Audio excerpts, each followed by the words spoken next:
Hey, what's up guys? Thanks for watching. This video is to discuss why I have sponge filters in my tanks that you've probably noticed in previous videos, and I've never specifically addressed why. Maybe I have in passing, but I just wanted to address it real quick here. So, as you guys know, I have plenty of filtration on these tanks. On this 220, I've got two FX6s and a Sun 304B. That's more than enough, for the 15 fish I have in here.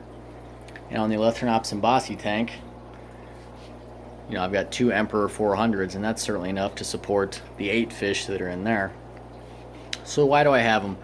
Well, I have them because I've spent too much damn time and money on raising these fish to get them where they're at, to lose them during a simple power outage. So I'm really fighting to address that. So what I have here is I've got two Hurricane 5 battery backup pumps down there. And I've also got a third that sits over right in there.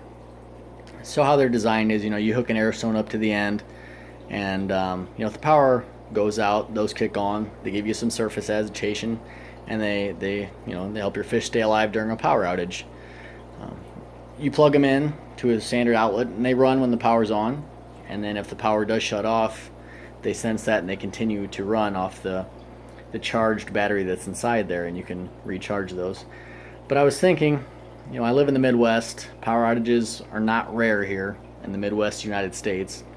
So I was thinking, if I'm already going to spend this money on these pumps, and they're 90 bucks a pop, so they are not cheap on Amazon.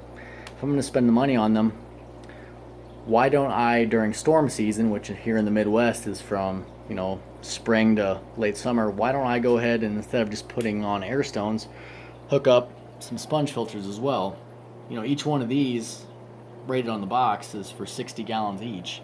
Obviously they don't really do that much, as anyone who has any experience with any types of filters knows that what it says in the box, it doesn't really do that much. But I thought, what the hell, while I'm going to be investing in these pumps, let's just put some sponge filters on the end of these air pumps, and then if the power goes out, not only do I get surface agitation, but I also get a little bit of filtration, which will, as sponge filters do, keep some of the ammonia down, reduce some of the waste, and buy me some more time when the power is out for these fish to just hang in there. Are they going to thrive if the power's out for 5 days? No, they probably still won't make it. But if it's just out for a day or so, a day or two, and the temperature stays proper down here, then it can certainly help them hang in there, which is really all I can ask it to do. I can't be home all the time if the power goes out, so I've really got to rely on something to just give me a boost if I happen to be gone when the power goes out, and I think that's what these sponge filters can do for me. So you got a couple more over there.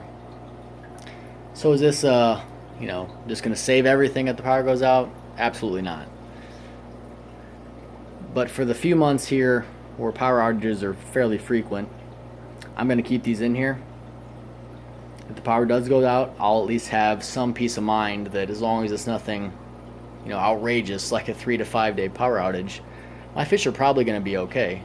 If you take a look here at the surface, that's quite a bit of surface agitation.